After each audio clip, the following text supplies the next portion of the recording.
ओम शांति। आज बाप दादा के 18 जून 2021 के ईश्वरीय महावाक्य हैं। मीठे बच्चे, बाप आए हैं तुम बच्चों की खिदमत सेवा करने। तुम भी बाप समान बन सबकी खिदमत सेवा करो। प्रश्न, ब्रह्मा बाप का कौन सा एक विचार चलता जिस पर शिव बाबा कहते वेट एंड सी, फिकर मत करो। उत्तर, बाबा का विचार चलता समय बड़ा नाजुक होता जाता। बच्चों को अविनाशी ज्ञान रत्न लेने बाप के पास आना ही है। इतने ढेर बच्चे कहाँ आकर रहेंगे, कितने मकान बनाने पड़ेंगे। शिव बाबा कहते वेट एंड सी, कल्प पहले जैसे आकर रहे थे वैसे ही रहेंगे। तुम फिकर मत करो, तुम सिर्फ पढ़ते रहो मन मना भाव। तुम्हें कर्मातीत बनने का पुरुषार्थ करना है। गीत तुम्हें पाके हमने। ओम शांति। बाप भी कहते हैं बच्चे ओम शांति, और क्या कहेंगे। बच्चों को कहते हैं बच्चे ओम शांति। तत्वम, हे बच्चों तुम भी शांत स्वरूप हो, तुम भी मास्टर पतित पावन हो, ऐसे और कोई कह नहीं सकेंगे। कहा जाता है जैसे काग वैसे बच्चे। तुम बच्चे भी जानते हो जैसे बाबा वैसे हम। बाप कहते हैं मैं ज्ञान का सागर हूँ। तुम बच्चे भी समझेंगे हम मास्टर ज्ञान सागर हैं। गोया नदियाँ ठहरे सागर के बाल बच्चे भी होंगे ना। बड़ी बड़ी नदियाँ भी हैं, बड़े बड़े तालाब, बड़े बड़े सरोवर भी हैं। वह हैं जड़, तुम हो चैतन्य, सागर से ही निकले हुए हैं। कई बच्चे भी इन बातों को समझते नहीं हैं क्योंकि पढ़ी लिखी तो बच्चियां हैं नहीं। बाबा ने एक बार पूछा था चीनी किससे बनती है, गुड़ किससे बनता है, तो बोला लाल गन्ने से गुड़ बनता है, सफ़ेद गन्ने से चीनी बनती है। बेचारी पढ़ी हुई तो है नहीं। अब तुमको कितनी बड़ी बातें समझाते हैं। पानी के सागर से पानी की ही नदियाँ निकलती हैं। मनुष्य बहुत बढ़ते जाते हैं तो पानी भी बहुत चाहिए ना। कितने कैनाल शादी बनाते रहते हैं। तो तुम बच्चों को उठते बैठते चलते फिरते यही ख्याल रखना है कि हम इस पतित दुनिया को पावन बनाते हैं। गीत में भी कहते हैं बाबा हम आपसे विश्व की बादशाही का वर्षा लेते हैं, यह हमसे कोई छीन नहीं सकेगा। 21 जन्म यह राजाई कायम रहेगी।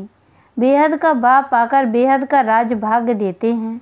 राज्य भाग्य चलाने के लायक बनाते हैं, पवित्र बनाते हैं, बुलाते भी हैं हे पतित पावन आओ। यह कोई कृष्ण को नहीं बुलाते हैं, निराकार भगवान को बुलाते हैं। जब कहते हैं हे पतित पावन तो कृष्ण बुद्धि में याद नहीं आता है, परमात्मा याद आता है। बाप आकर हर एक बात समझाते हैं। अभी तुम बच्चे सम्मुख बैठे हो, यह कोई साधु संत नहीं है। तुम जानते हो निराकार शिव बाबा इस ब्रह्मा तन में प्रवेश कर हमको पढ़ाते हैं।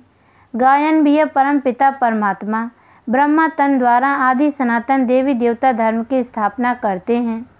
विनाश स्थापना के बाद ही हुआ है। इससे सिद्ध है कि पुरानी दुनिया में आते हैं। ब्रह्मा द्वारा स्थापना नई दुनिया की, शंकर द्वारा अनेक धर्मों का विनाश कराते हैं। सतयुग में एक धर्म था, अभी तो अनेक धर्म हैं। एक धर्म वाले देवी देवताओं की निशानी चक्र आदि है। इन लक्ष्मी नारायण को कहते ही हैं विश्व का मालिक। स्वर्ग का मालिक सो विश्व का मालिक हो गया। यह बातें अभी तुम बच्चों की बुद्धि में बैठी हैं। बाप कहते हैं बच्चे मन मना भाव। यह बच्चों को घड़ी घड़ी सावधानी मिलती है। बाप को और वर्षे को याद करो, यह भूलो मत। और पॉइंट्स भूल जाती हैं, यह तो मुख्य है ना। बाप ही पतित पावन है, यह युक्ति बताते हैं पावन होने की। बाप कहते हैं तुम सतो प्रधान थे, अब तमो प्रधान पतित बन गए हो। 84 जन्म पूरे लिए हैं, अब तुमको फिर सतो प्रधान बनना है। सतो प्रधान बनो तभी तुम चल सकेंगे पवित्र दुनिया में। निराकारी दुनिया भी पवित्र है, साकारी दुनिया भी पवित्र है। आप पवित्र पतित दुनिया यह है। आत्मा भी तमो प्रधान तो शरीर भी तमो प्रधान है। यह तो सृष्टि का नाटक है। इसमें ब्रह्मांड और सूक्ष्म वतन भी आ जाता है। सृष्टि का चक्र यहाँ फिरता है। सत्युग त्रेता यहाँ है। यह कोई सूक्ष्म वतन व मूल वतन में नहीं होते, यह यहाँ ही हैं। इनको मनुष्य सृष्टि कहा जाता है। वह है आत्माओं की निराकारी दुनिया, वह है ब्रह्मा विष्णु शंकर की आकारी दुनिया। यह साकारी सृष्टि कितनी बड़ी है। सतयुग में कितनी छोटी सृष्टि होती है। वहाँ है ही एक धर्म। बाकी मनुष्य जो कहते हैं कि वहाँ भी दैत्य आदि थे, यह सब झूठ है। तुम समझते हो कि नई दुनिया की स्थापना पुरानी दुनिया का विनाश गाया हुआ है। सबका विनाश होगा और सतयुग हेवन की स्थापना होगी। तुम भी बाप के साथ खिदमत कर रहे हो। बाप भी आते ही हैं बच्चों की खिदमत करने। यह है बेहद का बाप। देखते हैं हमारे बच्चे बहुत दुखी हैं तो ज़रूर तरस पड़ेगा ना। वह है ही रहमदिल बाप। अभी तो सारी दुनिया में अशांति है। एक बाप के सिवाय और कोई शांति दे ना सके। हठ योगी भी अथाह हैं। आत्मा के लिए कह देते वह निर्लेप है। मनुष्यों को उल्टी बातें सुना देते हैं। वास्तव में आत्मा की सफाई चाहिए। आत्मा में ही खाद पड़ी है और किसको पता नहीं है। कहते भी हैं यह पाप आत्मा है, बहुत पाप करते हैं। यह महात्मा है, पुण्य आत्मा है। ऐसे नहीं कहेंगे महान परमात्मा है।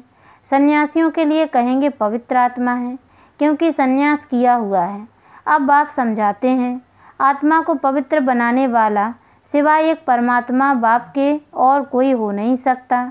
पतित दुनिया में पावन आत्मा कोई हो ना सके। अभी सैपलिंग लगता है, धीरे धीरे वृद्धि होती जाएगी। यह तो छोटे छोटे मठ पंथ आदि टाल टालियाँ हैं, उनमें कोई मेहनत थोड़ी ही लगती है। अनेक प्रकार के मंत्र देते हैं, किस्म किस्म के मंत्र देते हैं। यह भी वशीकरण मंत्र है जिससे तुम 5 विकारों पर जीत पाते हो। राम राम का मंत्र जपते हैं, इससे फ़ायदा तो कुछ भी नहीं है। यहाँ तो बाप कहते हैं मुझे याद करो तो तुम्हारे पाप नाश हो जाएंगे, तुम पवित्र आत्मा बन जाएंगे। याद को ही योग कहते हैं। भारत का प्राचीन योग बहुत मशहूर है। इस योग से ही तुम विश्व पर जीत पाते हो। भारत का राजयोग बहुत नामी ग्रामी है। यह बाप के सिवाय और कोई सिखा ना सके। तुम हो ब्रह्मा कुमार कुमारियाँ, बीके तो यहाँ ही होंगे ना। प्रजापिता ब्रह्मा के बच्चे तो जरूर ब्रह्मा के साथ ही होंगे। ब्राह्मण कुल भी जरूर चाहिए। इसको कहा जाता है सर्वोत्तम ऊंचे ते ऊंचा ब्राह्मण कुल। अभी तुम ब्राह्मण हो, फिर उथल खाएंगे। बाजौली खेलते हैं ना, शूद्र से ब्राह्मण बने हो, फिर देवता क्षत्रिय। तो अब बाप समझाते हैं मीठे मीठे बच्चों, बहुत थोड़ी बात है, बाप की याद में रहो। यह भी तो बुद्धि में है। बाबा हमको 84 जन्मों का राज बता रहे हैं। 84 लाख अथवा 84 जन्मों का हिसाब तो चाहिए ना। कोई को पता नहीं। 84 लाख का तो हिसाब कोई बता ना सके। मनुष्य 84 जन्मों का चक्र लगाते हैं। आत्माएं ऊपर से आती हैं पाठ बजाने के लिए। सतयुग से लेकर कलयुग अंत तक आती ही रहती हैं। हर एक अपना अपना पाठ बजाते रहते हैं। इन बातों को मनुष्य मात्र नहीं जानते, एक बाप ही जान सकते हैं। मनुष्य को कभी परम पिता गॉड फादर नहीं कहा जाता। गॉड फादर कहने से फिर निराकार शिव तरफ बुद्धि जाती है। जीव आत्मा का बाप तो होगा ना। आत्मा एक शरीर छोड़ दूसरा लेती है। निराकार बाप का नाम शिव है। तुम्हारा भी एक ही नाम है, आत्मा। फिर शरीर में भिन्न भिन्न नाम पढ़ते हैं। परम पिता परमात्मा भी शरीर में आकर ज्ञान सुनाते हैं। शरीर बिगड़ थोड़ी ही सुनाएंगे।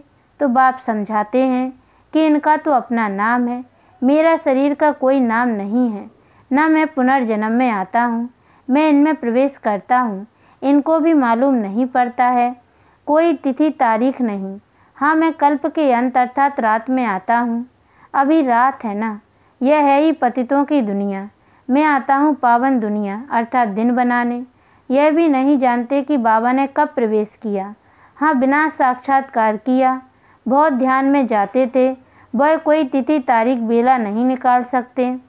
कृष्ण को भी पूछते हैं, उनका रात्रि को जन्म दिखाते हैं, किस समय कितने मिनट आदि सारा निकालते हैं।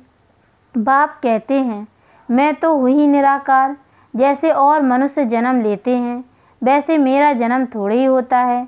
मेरा तो दिव्य अलौकिक जन्म है। मैं इनमें प्रवेश करता हूँ फिर चला जाता हूँ। बैल पर सारा दिन सवारी थोड़ी करते हैं। मुझे जिस समय बच्चे याद करते हैं मैं हाजिर हूँ। बाप आकर बच्चों से मिलते हैं, गुड मॉर्निंग करते हैं, जैसे मनुष्य एक दो में मिलते हैं, राम राम व नमस्ते कहते हैं। यह तो रूहानी बेहद का बाप समझाते हैं। मैं तुम सब बच्चों का बाप हूँ, तो शिव बाबा की संतान तुम सब आत्माएं भाई भाई हो। यह खुशी का पारा चढ़ना चाहिए। बेहद का बाप आया हुआ है, हमको बेहद का वर्षा दे रहा है। बच्चों को देख बाप को भी खुशी होती है। ढेर बच्चे हैं, बच्चे जानते हैं हमको बाबा स्वर्ग का मालिक बना रहे हैं, राजाई देते हैं। प्रजा भी तो कहेगी हमारा राज्य है। जैसे भारतवासी कहते हैं यह हमारा भारत देश है, राजा प्रजा दोनों कहते हैं हमारा देश है। तुम बच्चे नरकवासी हो, फिर स्वर्गवासी बनेंगे। बाप को और वर्षे को याद करना है और कोई तकलीफ़ बाबा नहीं देते हैं। रहना भी है गृहस्थ व्यवहार में, यहाँ आकर थोड़े ही रहना है। सब यहाँ भाग कर आए तो इतने सबको बाबा कहाँ रख सकते हैं। इतने सब ढेर बच्चे एक ही बार कैसे इकट्ठे हो सकते हैं। सब सेंटर्स के बच्चे एक ही बार इकट्ठे मिल कैसे सकते हैं। कहाँ ठहर सकेंगे, मुश्किल है ना। दिन प्रतिदिन बच्चे वृद्धि को पाते रहते हैं, इसकी भी कुछ युक्ति रचनी पड़े। यह सब आसपास वाले मकान लेने पड़ेंगे। मकान वालों से पूछेंगे कितना मांगते हैं। समय पर तो लेना पड़ेगा ना, पैसे की तो कोई बात नहीं। समय बड़ा नाजुक होता जाता है। बाप और बच्चे दोनों अविनाशी हैं। अविनाशी खजाना बच्चों को देते हैं। बहुत ढेर बच्चों को आना होगा। बाबा विचार करते हैं इतने ढेर कहाँ आकर रहेंगे। बाबा कहते हैं तुम फिक्र क्यों करते हो, वेट एंड सी। तुम पढ़ते रहो, मन मना भव। तुम बच्चों को यह ख्याल में रखना है कि अभी हमको कर्मातीत अवस्था में जाना है, सतो प्रधान बनना है। याद से ही पावन बनेंगे। बाबा बात तो बहुत सहज बताते हैं, अति सहज है। सिर्फ बाबा को याद करना है। देखो गाय के बच्चे को जब माँ याद आती है तो चिल्लाता है ना, वह तो है जानवर। तुम बच्चों ने भी रड़ियाँ मारी ना, आगे चल बहुत चिल्लाएंगे, बहुत याद करेंगे। तुम बच्चे तो अब जानते हो कि बाबा आया हुआ है, विनाश तो होना ही है, नेचुरल कैलेमिटीज आनी है। सब आपस में लड़ते झगड़ते रहते हैं। कितना खर्चा कर बॉम्ब्स बनाते हैं, बहुत पैसा जाता है, खर्चा तो होता है ना। इतना खर्चा कहाँ से लाएं। डरते भी हैं मौत से, फिर भी बॉम्ब्स बनाना तो बंद नहीं करते। बॉम्ब्स की लड़ाई चलेगी। अभी बनाते ही ऐसे हैं जो बम गिरे और मनुष्य मर जाएं। चीज़ बनाने में पहले टाइम लगता है, फिर तो मिनट मोटर। जल्दी जल्दी बनाते जाते हैं। बॉम्ब्स भी कोई थोड़े बनेंगे क्या। तुम बच्चे जानते हो इस पुरानी सृष्टि का विनाश होना है। अब बेहद के बाप से वर्षा लेना है। गीता है तुम भारतवासियों का, देवी देवताओं का धर्म का शास्त्र। बाकी तो छोटे छोटे हैं, उनका कोई गायन नहीं। ब्राह्मण धर्म है सबसे ऊंचे। ब्राह्मणों का काम है कथा सुनाना। तुम कह सकते हो हम ब्रह्मा कुमार कुमारियां हैं, ब्रह्मा के बच्चे। हमको डाढ़े का वर्षा मिल रहा है। अच्छा, मीठे मीठे सिक्की लदे बच्चों प्रति माता पिता बाप दादा का याद प्यार और गुड मॉर्निंग। रूहानी बाप की रूहानी बच्चों को नमस्ते। और हम रूहानी बच्चों की ओर से भी रूहानी माता पिता बाप दादा को याद प्यार और गुड मॉर्निंग बाबा नमस्ते। धारणा के लिए मुख्य सार है। पहली पॉइंट है, ड्रामा के हर राज को जानते हुए किसी भी बात की फिक्र नहीं करनी है। पढ़ाई पढ़ते रहना है। मन मनावा होकर कर्मातीत बनने का ख्याल रखना है। स्वयं को सतो प्रधान बनाना है। दूसरी पॉइंट है, हम आत्माएं शिव बाबा की संतान आपस में भाई भाई हैं। शिव बाबा से वर्षा ले रहे हैं, इस खुशी में रहना है। वरदान, हर शिक्षा को स्वरूप में लाकर सबूत देने वाले सपूत व साक्षात्कार मूर्त भाव। जो बच्चे शिक्षाओं को सिर्फ शिक्षा की रीति से बुद्धि में नहीं रखते, लेकिन उन्हें स्वरूप में लाते हैं, वह ज्ञान स्वरूप, प्रेम स्वरूप, आनंद स्वरूप स्थिति में स्थित रहते हैं। जो हर पॉइंट को स्वरूप में लाएंगे, वही पॉइंट रूप स्थिति में स्थित हो सकेंगे। पॉइंट का मनन अथवा वर्णन करना सहज है, लेकिन स्वरूप बन अन्य आत्माओं को भी स्वरूप का अनुभव कराना, यही है सबूत देना, अर्थात सपूत व साक्षात्कार मूर्त बनना। स्लोगन: एकाग्रता की शक्ति को बढ़ाओ तो मन बुद्धि का भटकना बंद हो जाएगा। ओम शांति।